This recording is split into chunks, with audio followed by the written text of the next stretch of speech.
behind you? Yes. Okay. And then as he points over my shoulder, he grabs me and turns me to him. And that was a shock. And I try to push him away. And I only weighed probably 120 pounds at that time. He was a very large man. And I kept telling him, no, I don't want this at all. And I'm sure I must have said, you must have had the wrong idea. And he wouldn't listen. There was no way that he would listen to what I was saying. And he grabbed me again very forcefully and started biting on my top lip. And this was extremely painful. I thought he was going to bite my lip off. It was, and that's when he pushed me back onto the bed. He bit the top of your lip. Yes. Pushed you onto the bed. Right. And then what happened? And then it's been so long and it's just so hard to go into. I need to stop.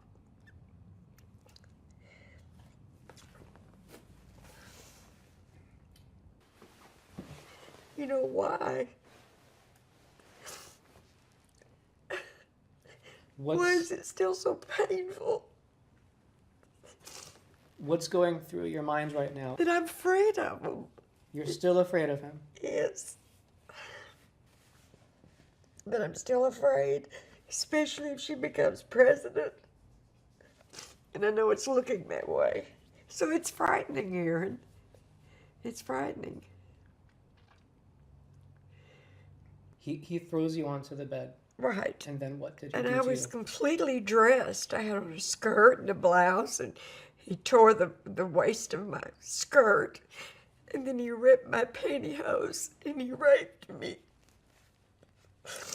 It was very vicious. I was just pinned down. And it was a very helpless situation. I did not know what to do. I was so frightened. I was only 35 at the time. And it was horrible. I just wanted it to be over with. So he would go away.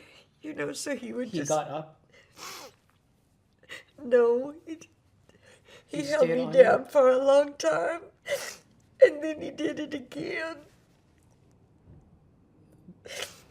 I was so ready for him to leave me alone when he started raping me again. And it was very brief. And he did get up and he straightened himself and my mouth was bleeding and it was hurting. And he just straightens himself and goes to the door.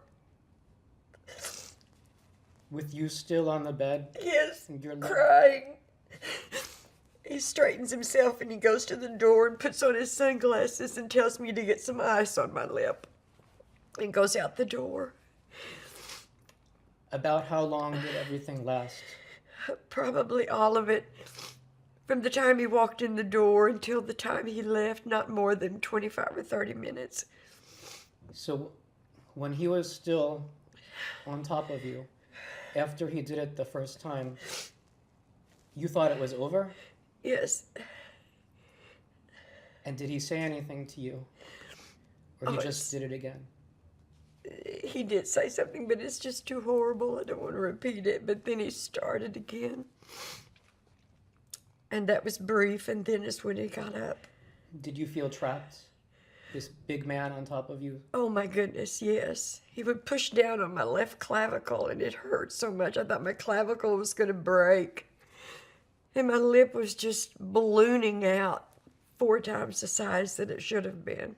While he was raping you? Yes. Was the lip bleeding? Yes. When he first came up to your room and he grabbed you after you were looking out the window, what went through your mind? I thought that I could tell him no and he would go away. I thought, uh-oh, this is not what I thought it was going to be. And I could say, no, I don't want this at all. And he would leave. And it seemed to make it worse. It seemed to make it worse. when I said no. Did you blame yourself at first Oh, yes. for letting him up to your room? Yes, very much. That was the mentality of the 70s. You allow a man to come to your room and it's your fault. You know, whatever happens, that's something you just have to lump. So in other words, on top of being raped, you went home blaming yourself Yes, for Bill Clinton's rape. You yes, blamed yourself. yes.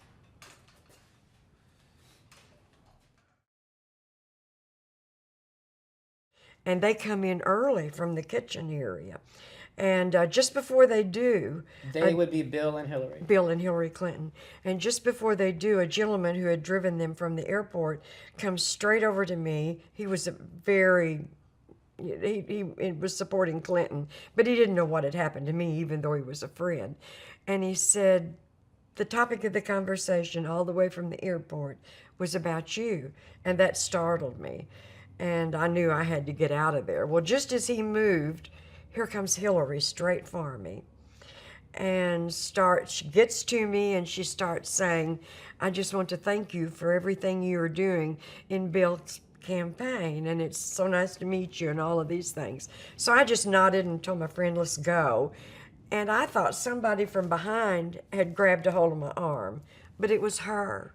She grabbed a hold of my arm and my hand, and she pulls me into her, and she says with this very angry look on her face, which had been so pleasant seconds before, and in a low voice says, do you understand everything you do?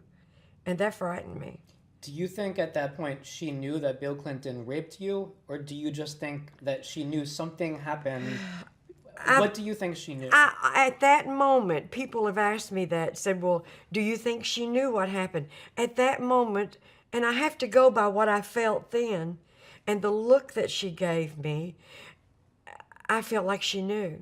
And That she he was raped you? Yes, and that she was telling me to keep quiet.